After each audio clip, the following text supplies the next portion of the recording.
Good morning. With everything going on and so many things up in the air, how do we plan? Today, we're going to be talking to approaches to planning, managing, and sustaining our organizations in uncertain and unsettled times. Welcome to Coffee Time with Masterminds. My name is Peta Blakely, and I am the founder and principal of Blakely Consulting. I'm joined today by my colleagues, Cynthia and Rebecca. Good morning, Cynthia. Hi, Peter. Hi, everybody. How are you? Good. I am Cynthia Rojas, and I am the founder and principal of To Your Growth. Good morning, Cynthia. Good morning, Rebecca. Good morning. How are you ladies this morning? Good. I'm Rebecca Tuttle. I'm the founder and principal of Grant Right Now and Grant Writing for Good. Yay! It's Good Friday. And everyone who is joining us online, please tell us your name and where you're joining from in the comments. Yeah. So, everyone is on tenterhooks this week for lots of reasons. And it's going to stay this way for a while. Leaders are struggling to adapt the methods that we have always used to a situation where everything is changing around us all the time. So today we're going to be talking about practical approaches to navigating uncharted waters. Cynthia, we've learned a lot of important things from the leaders that we've interviewed on this show. What is standing out to you? Oh my God. I loved when you told me you were going to be asking me this question because these are definitely unsettling times. But I want to talk about what is happening at this time, which is very unique. When the pandemic started, one of the first things I did was hit the books and see what's the research on crisis management and crisis leadership. And what I was reading is stuff that's very focused, like when there's a hurricane or when there's a disaster. What's unique about our time is that not only do we have a global pandemic, right, but on top of that, we've had civil unrest because of the murders of Black and transgender individuals. We also, our West Coast is on fire, right? We've had, at least in our state, the state of Connecticut, we've had 2 hurricanes, and many people have had extensive damage to their homes. And we have an election that we're taking care of. And so leadership during this time has been unique in that sense, because I haven't come across anything where we're leading with crisis on top of crisis on top of crisis on top of crisis. And so resilience for leaders needs to stay strong, and leaders need to plow through. And trust me, there's not a book in the world that can help us now. We will write many books after this, right? But there's not one right now. But I'm going to tell you one thing, because I have about 3 things, but I want to hear what Rebecca has to say. And this is not a scientific term, but leaders in their leadership at this time, number 1, should be taking care of their people. Yeah. I know it sounds very unscientific, but what I mean by that is taking care of your staff, your volunteers, your clients, the families you're serving, your board members, all your people who make your mission come alive should be one of the top focal areas for our leaders. I'm going to leave it there because I want to hear what Rebecca says, and then we'll continue the conversation.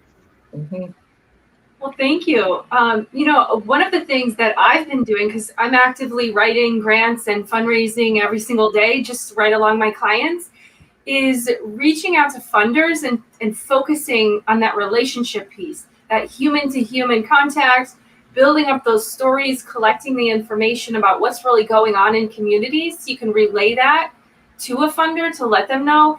Similar to the scenario that Princess had shared with us last week about they were, reaching out to funders and asking to kind of switch and adapt their program needs to what's going on in their community. So now's the time to double down and strategize, talk about what your needs are, what your deficits are, and how you can proceed to continue that support and resources in your community by letting funders know what the real picture is. It's so important right now.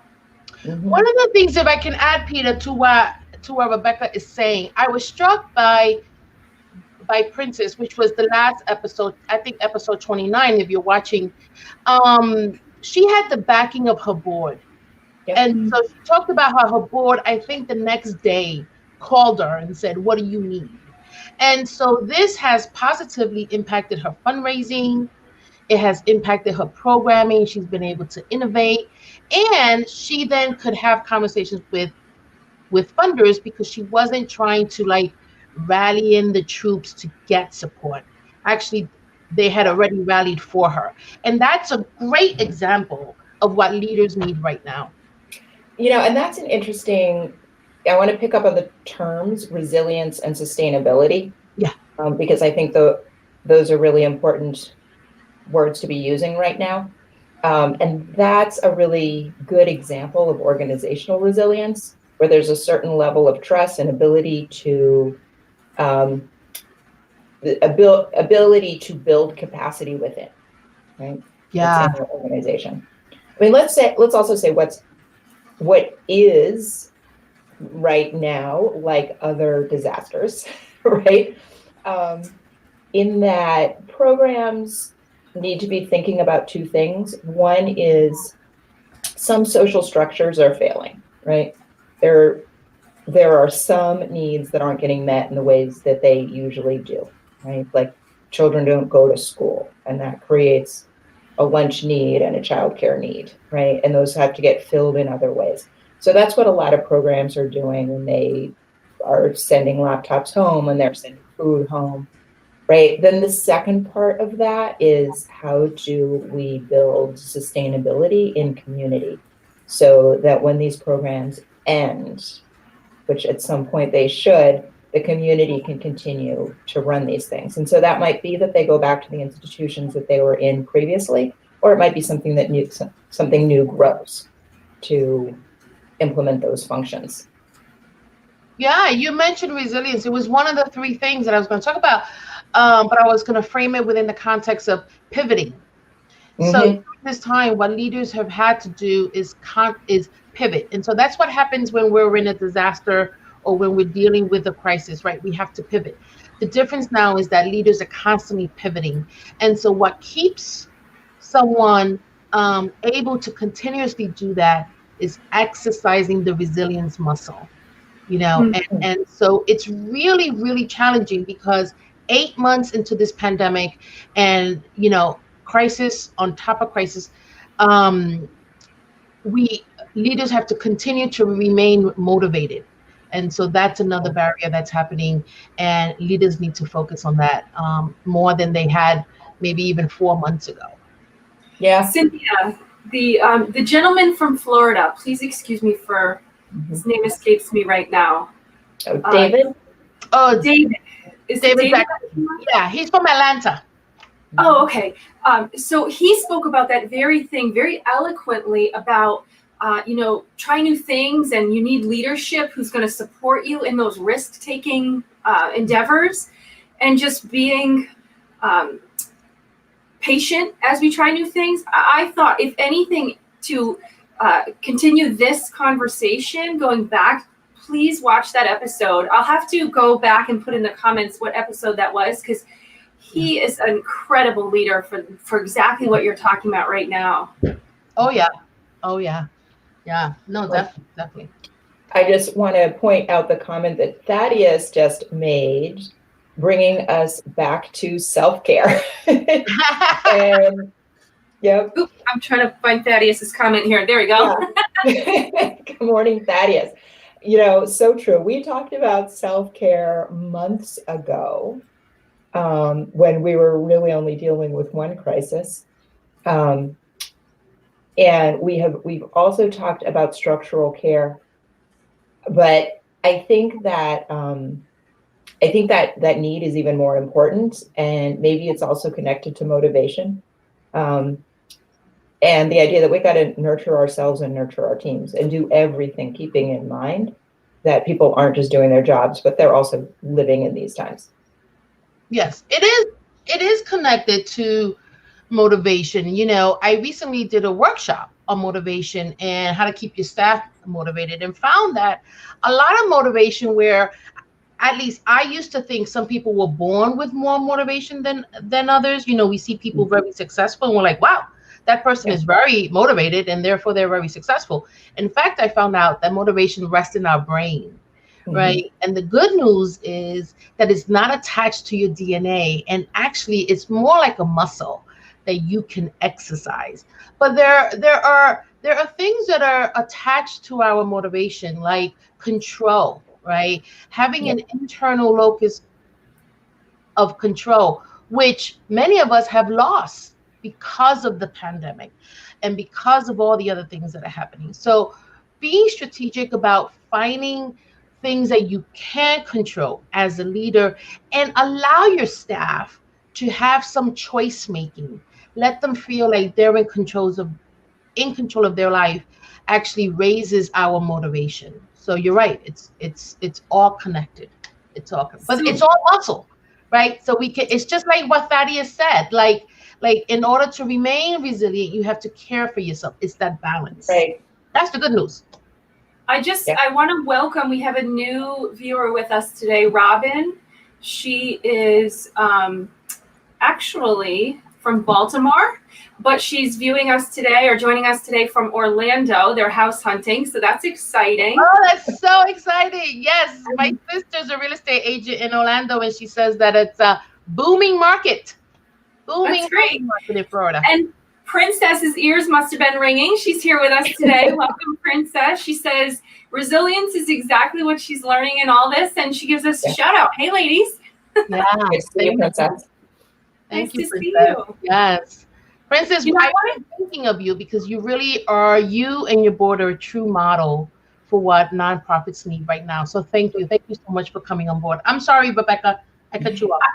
We're talking so much about resiliency. I just wanted to plug in real quick here about resiliency. It's important to keep in mind that things are going to be rocky for whatever we could see as the foreseeable future. And we're going to keep having these challenges over and over that bubble up and arise, and they're all unexpected.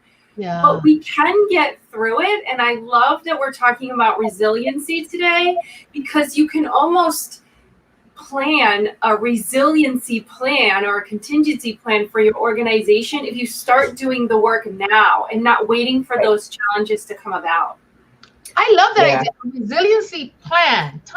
Can you tell me what that might look like? I love that idea. I never thought of that.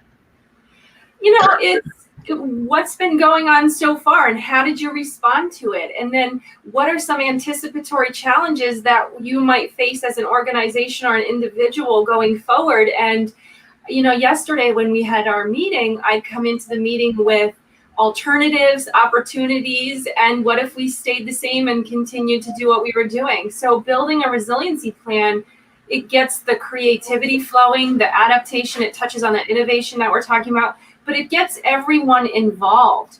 And you could easily, I taught this in my class earlier this week, you could make a resiliency plan on a Jamboard, and it's fun and it gets everyone engaged and everyone involved. So the methods that you use to build it should be equally engaging as the plan itself. I love that. I love that idea. I love that it's going to help people feel less reactive and more in control. And it's also going to give you an opportunity to document your strengths and ensure that you're leveraging them. And Princess is joining in. She says, crisis planning and management, we can only be more prepared for the next challenge. Absolutely. Yeah. And as prepared as we are able, because no one has a crystal ball unless you found one and want to share one with us. Yeah. No, but I think we can anticipate increased demand for our services almost no matter what we do, right? Mm-hmm. We know that communities are going to be more stressed, have decreased income, have housing instability and food instability needs. Those are things that we can anticipate and plan for. Yes. Oh, and Myra's jumping in. Can we just go through these comments? Because this is great dialogue for us. Absolutely. Myra's comment is huge. It might cover us all up, but I'm going to show it anyway. Yes, self-care has a lot to do with motivation, but some of my team members, she said, they're exhausted with self-care, which is why we call it structural care, right? Yeah. Some her director charged her with morning mindfulness moments. Oh, that sounds interesting. Oh, that's nice. And That's a good she idea. loves leading now the meetings in the morning, and realized that it may become exhausting, but it's making everyone happy and inspiring them.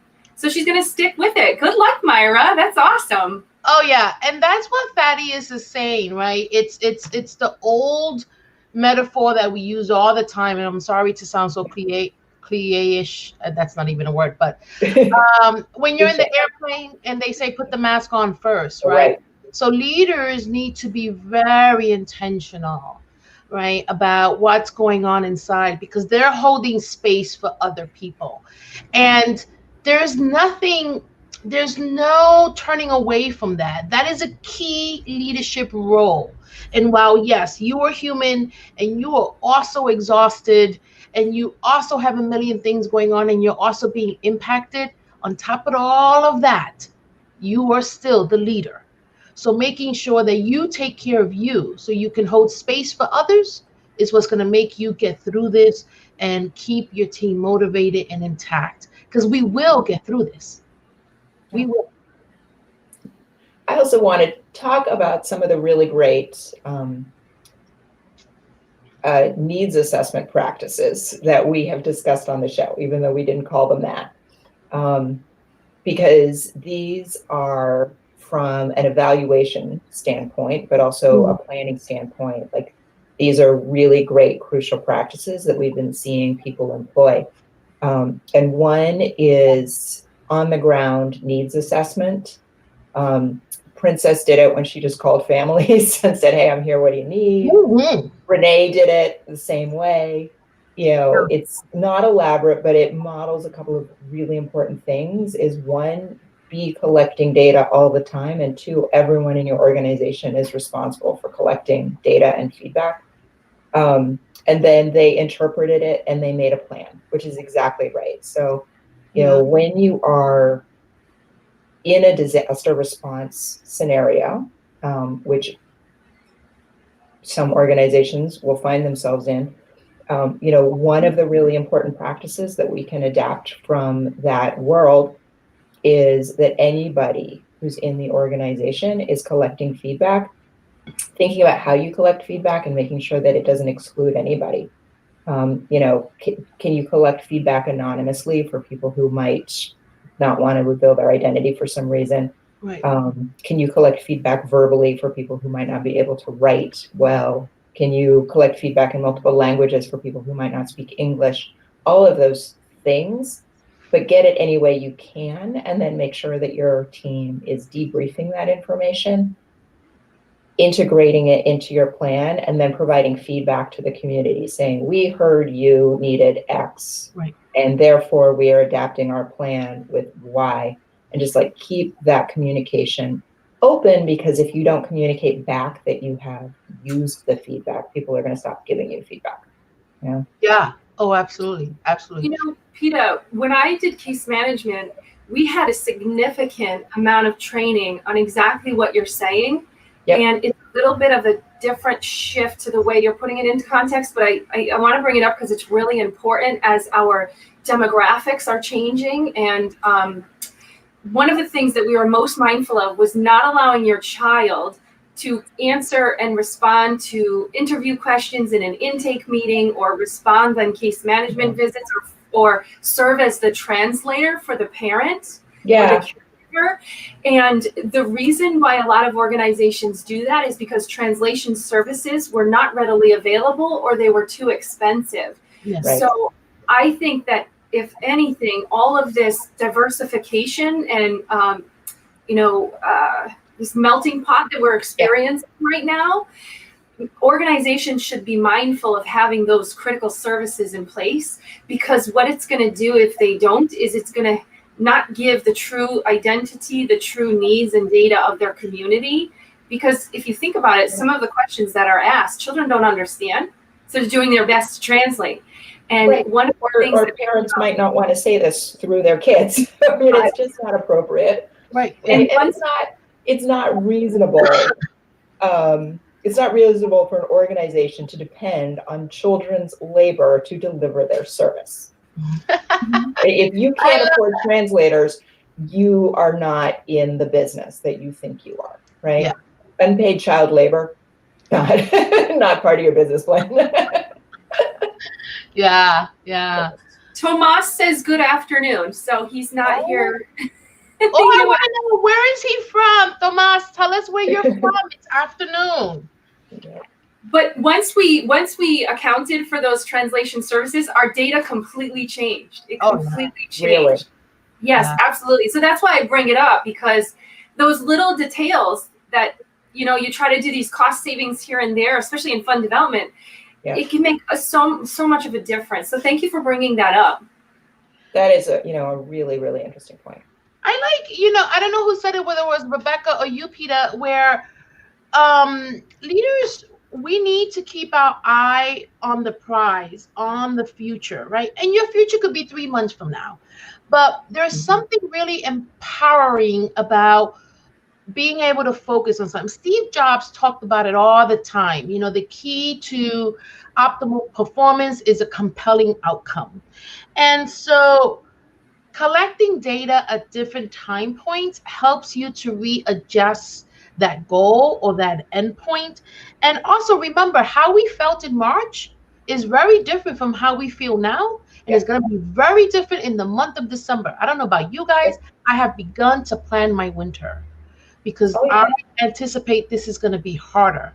And I used to ski. I don't ski anymore. I don't do any winter sports. And I'm like, oh, maybe I should take them up again so I could at least enjoy the winter. But it's going to be hard. So if you have family, you want to begin to think about what your winter is going to look like, especially with all this darkness. But, as we had Ann Urosic here from Field Partners a couple of months ago, who talked about data from a survey that they did on nonprofit organizations. Well, Field Partners did the same survey in Rhode Island 3 months later. And I have to tell you, the data is striking. It's striking. She will be coming back at the end of November to talk about the data from Rhode Island. But it's really interesting and doing it at different time points. I was talking to an organization the other day, and I told them, take a pulse of your staff and how they feel every 3 months. Don't wait for that annual survey staff. And have an open door so that they can come and tell you their frustrations, not because you're their therapist, right? But have an open door. And Tomas here, he says that he is from Maputo, Mozambique. Wow, welcome, Tomas. Yes, welcome. I think that that is such an important point that. And Ellen made a related point that you can be budgeting in shorter loops if you need to in a time of change. 12-month planning might not be your friend. And think, what can we be collecting and looking at daily, weekly, monthly, and quarterly? Yeah. As we adapt. Yeah. And I think even if things don't change externally, like you said, Cynthia, the season's changing. People are going to be changing internally, and their needs are going to change. I think for me, it's been sinking in, over and over and over. I realize that there's something else that is lost for a while, right? And I think each time I go through this realization that this is permanent. I have to mourn all over again. Yeah. Oh, yeah. And how are you adapting to that mourning? Because Cynthia, you spoke with us about there's a mourning with change. So what are you doing to get through that? I think people would like to know. Yeah. What are you doing, Peter? What am I doing? Tell us about your feelings. Well, I do. Everybody has to manage their risks, appropriately. But I do go to the gym, and that's very helpful for me to be, out of the house. I think that there are a lot of things that, a lot of practices that people can be putting into place. We've talked about how I fail at yoga and meditation. So you fail forward. Yeah, right. We're failing forward. I discovered breathing and tapping. So and CrossFit. You are a fighter. And what did you say? Tapping. It's breathing exercises. Oh, I think I've heard and that. Tapping, which is a kind of meditation where you're touching points on your body. That's neat. Yeah. So I'm very conscious of grief and my grieving process. And so what happens is that I tap into my sadness. I don't deny it. Much like if, God forbid, a family member died, please, God forbid, a family member died, you would go through the stages. And so what I do is that I tap in and say, okay, what stage? Okay, I'm angry. I have a right to be angry. I can be angry, right? I can be sad. I can be in denial. And so that helps me be far more compassionate with myself than end up telling myself, oh, suck it up. Can we say that on Facebook? Yeah, we can. Yeah. I'm having quite a morning, let me tell you. Just plow through. And so, there are times I don't want to, and that's okay. So I've learned a lot of self-compassion, and I take care of myself, and I am aware when I see it in others. And so I help them name it. And then it's almost like giving them permission. Yeah, you could be sad, you could be mad, or you could be all of those things on the same day too. Myra has a great idea. I'm going to put her comments up here. And I want to charge our audience with this task. And if you do this suggestion that Myra has, will you send it to us so we can read it? This sounds like a great idea. We won't read your name because it's personal, but Myra says that she'll share a mindfulness with all of us today. Writing a love letter to ourselves. Taking a moment to write yourself a love letter, all the things you love about yourself, and get into detail. She says, caress yourself with your words. Why should you do this? Because when you feel loving, accepting, and good feelings, that stress that's based on the feeling of fear vanishes. And your body reacts to your good thoughts and produces hormones, which in turn erases hormones that are stressful from the body. I love that, and I'm going to do that today. All right. And if you try it, let us know in the comments. Yeah, let us know. I've been talking a lot about radical love and really exploring that form of love. So that's another thing. But I'm doing that in as my way to resist the hatred that we are facing in our nation. So radical love has been an interesting concept for me. Yeah. I love that. That's radical. I'm going to try that. I'm going to look into it. I'm being serious. That is. Yeah, I love that you're using the word radical. Oh, yeah. I think one of the things that we're saying here that's coming through for me is we have to recognize and name that this is all new. This is all uncertain. We've got to exercise a little bit of compassion with ourselves and everyone around us that we don't know what we're doing, right? And the more we're transparent about that, probably the more effective we're going to be, right? Yeah. If you are still trying to run your operations the way you always ran them, you will probably fail, right? If you stop and revisit and take stock and document what you don't know and say, that's okay, right? We can move forward with outstanding questions. You will probably be more successful. Yeah. I think so. I think you're right. And, one of the, for some people, this is not new, but hopefully it serves as a reminder that we're in it for the long haul. And I don't want to, this is also not lost on me. The three of us and the amazing friendship that we have built, how we have leaned on each other. We used to meet once a month pre-COVID, and then we went to weekly on Zoom, and then we decided to do a show. And so the friendships help, the peer-to-peer conversations, especially people who know what you're going through. So if you're leading an organization, I think it's important for you to connect with your peers as well. Let them help you in this journey. I mean, you guys have been amazing for me. So thank you. Yeah. Thank you. You likewise. I love the dialogue today. This has been a great show. Yeah. All right. So audience members, please tell us your big takeaways in the comments. And Cynthia and Rebecca, what are your takeaways from today?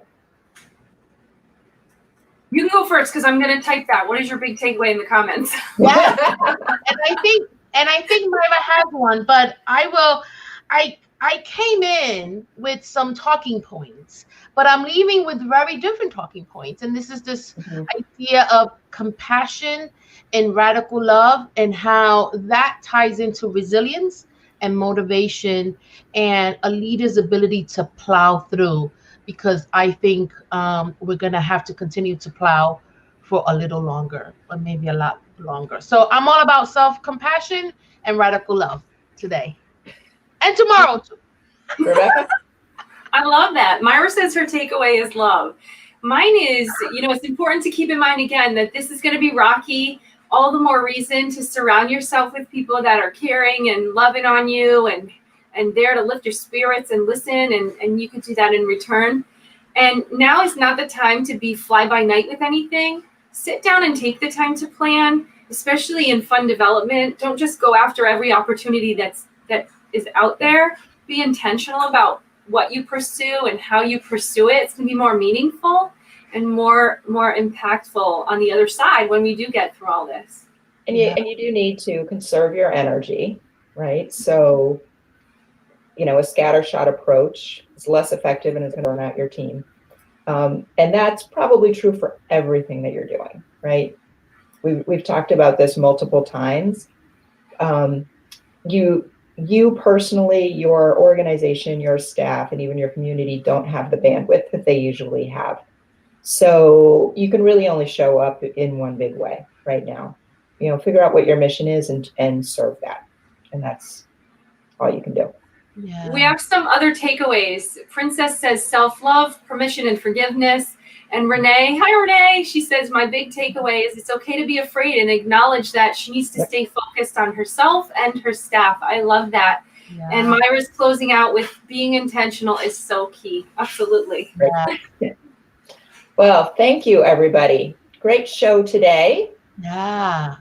We're going to log off now and go back to watching CNN. And if you're in the Northeast, we're going to have a nice warm weekend. So enjoy your weekend, everybody. Okay. And be Bye-bye. safe. Bye.